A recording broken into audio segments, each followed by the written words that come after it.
Cobra Kai Season 6 Part 2 saw a big player face a dark fate as the showrunners opened up on what led to this decision for the final season.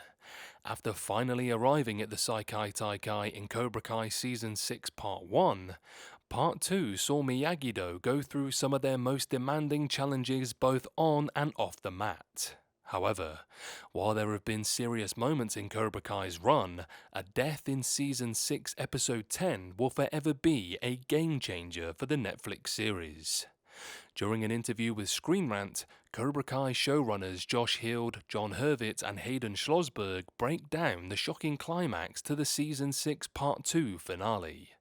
When they were asked if there were a lot of conversations about not only having a major character death, but also if it was always Quan who would be the one to die, Heald stresses that it was very important for Cobra Kai's final season to take the stakes to a new level, stating the following: "We want to up the stakes and up the ante and have new, unexpected twists and turns as the series evolves and ultimately will climax.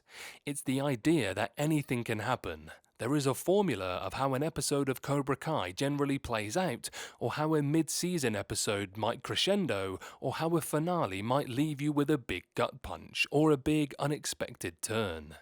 But we haven't gone to that place besides Tommy dying in Season 2, but he was already a character that was terminally ill and he wasn't a kid."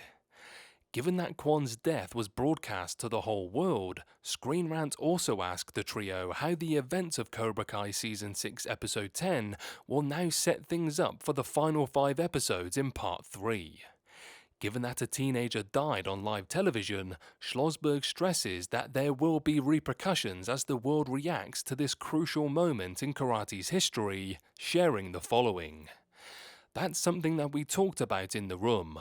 What's going to be the reaction to this karate match? Because it's not just a rumble in the streets.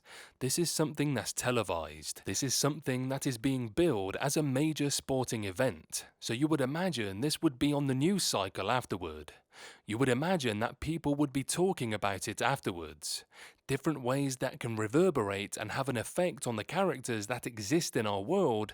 We're not going to spoil anything, but this is a big part of the final 5 episodes. It was always by design to make it where everything is in disarray and unresolved at the end of Episode 10.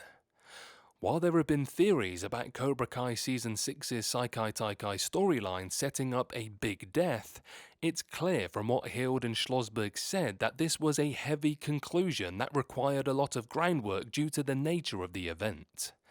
Cobra Kai deals with violence, but never to these lengths when it involves one of the teenagers, as Miguel's fall at the end of Season 2 was the closest thing they got to seeing one of the students almost lose their lives. The world has now had to witness a young man lose his life to karate, which could forever change how society deals with the sport in the Cobra Kai universe. It also shows that it had to be a character that there was some investment in by the time Cobra Kai Season 6 Part 2 ended with the climax. Even though Quan was introduced in the final season, his character was explored enough that it's now significant for the audience that is following the ending of Cobra Kai. To have this in the final episode of Cobra Kai Season 6 Part 2, it leaves on a high note and raises a lot of speculation about what will go down in Part 3. From what Cobra Kai showrunners have addressed with Quan's death, this is definitely going to lead to perhaps some of the most serious episodes in Season 6 when Part 3 rolls out in 2025.